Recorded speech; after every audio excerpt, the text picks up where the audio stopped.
Hello, my name is Pat Brands, and I'm a freelance technology journalist. Today, I would like to talk about cloud, which is top of mind for most CIOs. One of the most challenging situations for many IT leaders is hybrid cloud, where an on-premises data center is maintained along with one or more cloud environments. Let's get some answers from David Shannon, Head of Hyperautomation at SAS UK and Ireland. Hi, David. Hey, Pat, how you doing? Good. Okay, let's get to it. So the first question I have for you is, what are the challenges in maintaining a hybrid cloud environment? Yeah, and this is a very pertinent question, right? I think we're seeing, and certainly this year, seen a lot of consistent conversation about hybrid cloud and to some extent multi-cloud as well. But the key challenges is they arise because of what organizations are doing, and data transformation is consistent. It will be prevalent for every organization. And of course, the kind of flexibility and scalability that organizations want from the software products and services and the data products they're creating comes from the cloud. So the natural direction of travel for organizations is to the cloud, but it doesn't necessarily suit everything that an organization might already have. The simple workload of moving legacy systems to the cloud could take many years. And in fact, some of those systems just might not suit, the value you'd expect from the cloud. So they'll remain on-prem or in an existing data center. So you end up with organizations in this kind of hybrid cloud. It almost feels like you've got, you're straddling two situations. One leg is in the data center, one leg's in the cloud. And how do you join those two things together? And there are two kind of conversations that come up consistently. There's security, and then there's data. So we've got to facilitate a secure integration and connection. But then we've got to extract the value of what we're doing in the first place. It's not just about storing data for the sake of it. We've got to exercise that data to drive value for the business through analytics and decision making and the usual challenges that every organization has.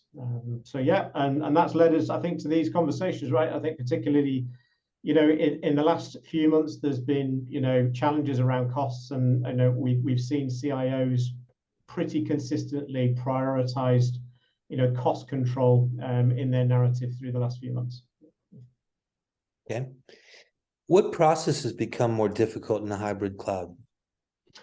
Well, that's a really good question, and I think there's I guess there's an evolution of that. So if you're establishing a hybrid cloud, the first challenge is not necessarily just a technical problem. So the first challenge is about how do we join those two environments together and do that in a legal compliant way and also a secure way.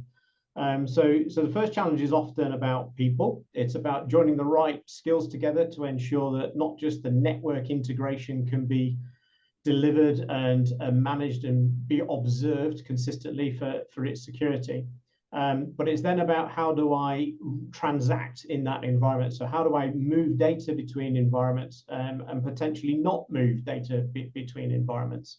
So usually the gravity tends to be the volume of data will be in the cloud. So the analytics platforms and the operational systems that are making use of that data will tend to sit in that environment and then need to reach into a data center or an on-premise facility to extract data that's maybe historical or interact with, perhaps legacy systems there.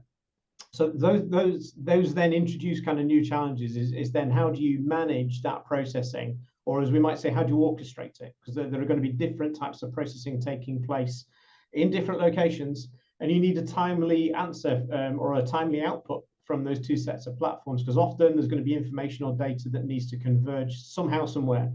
So then how do you control that from a single point and do that in a way that's going to fit in with the security policy and the security strategies that you've developed? So that leads us to sort of consider how we then approach kind of processing in place is really what we talk about, or sometimes push down analytics. So in that situation, you've maybe got a centralized analytics platform that's actually connecting to a data agent that lives on premise in a data center, and that data agent is totally responsible for organizing the analytical processing or the querying that's taking place in that location. So we start to decentralize analytics in that way.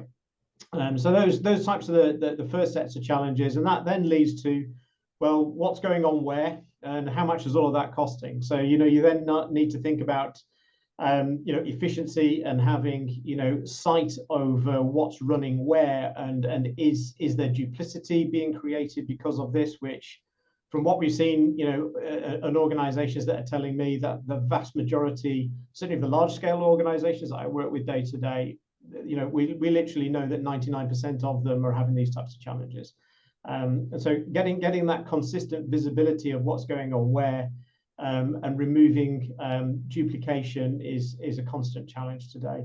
And that leads to other then challenges, particularly increasingly, data and analytics is being used to run kind of real-time operational systems. We need real-time advanced analytics, artificial intelligence, I get my words out, AI-informed responses to sort of demand from operational systems, or the way customers perhaps are interacting with the organization's platform. So that leads to a new kind of requirement for SLAs. You need highly available, highly resilient platforms. And that's easier to achieve in the cloud. It has a cost, but you can achieve that pretty quickly. You're less likely to be able to quickly and cheaply engineer that for a legacy data premise. So you then got to think about what particular parts of a process you're deploying where, and the SLAs that are going to be associated with that. So it leads to new types of challenges. They certainly do. And would one of the solutions be to use native cloud automation? Can you do that? You would hope so, but I think the major challenge then is back to one of those first points of security. So in the cloud, there are RPA processes, there are DevOps processes that we can use to automate and then perhaps manage the kind of continuous integration and delivery of new capabilities. The challenge with cloud is it is in the cloud, and most of your information security officers that you speak with, they're going to say we won't allow a cloud process to come from outside of the organization into a data center that then invokes a process which will return data back to the cloud. That has inherent security risks with it, and normally that processing needs to have very particular types of constraints applied to it. Consequently, automating directly from the cloud isn't necessarily going to be the whole solution. So we do need to think more about orchestration, which is more about the right process in the right place and having a centralized kind of feedback and control mechanism.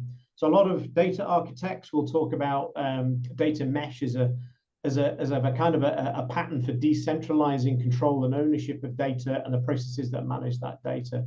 But we still need ultimately kind of a single point of control. So we want to build a set of pipelines or flows that present data to whatever systems are needing to consume it or consume the intelligence derived from that data, but with the right architecture. So that's where we need to think about, remote data agents, and we need to think about authentication and authorization into data systems that's managed in situ. So rather than the cloud storing the credentials for a database that might sit on premise, the credentials need to sit only within the realm of the data agent that lives behind the customer's legacy firewall. So all of that kind of control is managed there and only there. So it's only kind of the trigger that comes from the cloud. There is no kind of invocation of a process. Okay. And how can automation be used? What does a big picture look like for a solution to make the hybrid cloud environment more seamless? Yeah, and it is achievable, right? And I think that we have to have that vision that this can be done, and I'm working with customers where this is certainly done. And I think we need to move away from what I observe a lot today are there'll be challenges in place because of the different teams involved with different skill sets. So when there is a need to move systems together, I see a lot of manual export of data, to flat files or whatever format, and then kind of hand transfer of that data. And that leads to different types of, challenges of integrity around that system. But these things can be automated. So we do need to think about orchestration of flows and workflows or pipelines. So we need to think about what types of triggers are going to be involved and what processing needs to take place where. So if I'm going to push down a query into a database that might be, one of the favorite systems that lives on premise, an RDBMS of, many years, and that's got, really valuable and highly trusted data. But I've got a process that's running much more rapidly potentially, or it's consuming new services in the cloud. then I need to think about what API calls am I going to be able to make with what technology then allows or is compatible probably with that legacy data source. So we can certainly do it, but we're really thinking about those processes that being initiated from in the cloud today. And then the kind of legacy technologies are really not transparent enough to provide the kind of secure integration. So there is a networking element of it. We talk about sort of dedicated connections between on-premise data centers and the cloud today, and that provides one level of security because we're not traveling over the internet. But also those queries that are getting pushed to the data agents that live on-prem, they need to have a level of transparency come with them. So there are Sentinel type technologies out there today, which again, information security teams will use to monitor where exactly that query's come from, who instantiated it, and actually what is that query doing, and is that query doing a sensible thing? So we need to think about the volumes of data that are going to be returned and the content of that data. So clearly we get into lots of conversations then around the typical data compliance practices, or we'll all be familiar with things like GDPR, particularly if we're dealing with multinational enterprises. Data can't flow unregulated between different territories and regions. So we need to think about the fact we're storing data in a particular data center or a particular cloud region with good reason. That's where that data originates, and therefore it needs to be it is sovereign to a particular location. It needs to remain there. So there might only be particular types of aggregates. So again, that level of coordination that needs to be considered, which leads to some pretty involved and interesting discussions that we can have around exactly how those flows are triggered, they're maintained, and who controls the running, the identities that are used to control those processes as well. Okay, so I began the discussion of mentioning that automation and hybrid cloud is top of mind for CIOs today. So what advice do you have for CIOs with regard to hybrid cloud? Yeah, and I guess the first thing I'd probably say is, automation has to be the key way that you get the repeatability and the consistency. So that simplifies the governance conversation. The second thing I'd say alongside that immediately is you need to talk to your CDOs. You need to talk to the teams that are responsible for extracting the value from that data. When we understand why we're working with a particular data source in a particular way, or a particular analytics platform in a particular way, it helps simplify that whole process of making sure we've got complete observability of who did what when, and what analytics output is being furnished by what particular system or lineage, as we typically refer to that. So you have to have that joint conversation, and then it is a balance. It's cost versus innovation. And again, we've done work, and I think we know that we've been told that by large scale enterprises that about a third of their expenditure on cloud is probably wasted. So that is why CIOs are clearly recognizing, yes, costs have increased in recent years for reasons we'll understand, and when we recognize there is wastage there, then we can have a big impact on the bottom line. So cost versus innovation, that balance. And then, we need to think about the teams of people, and, I sometimes talk about, is this yet another analytics platform? And again, organizations I work with, they say that they really want one analytics platform where they can, because that's how you maintain the checks and balances that you need to have over data, the integrity of the information that you're running your business on, or reporting to your shareholders or regulators, because you get a single version of the truth, irrespective of where that data is.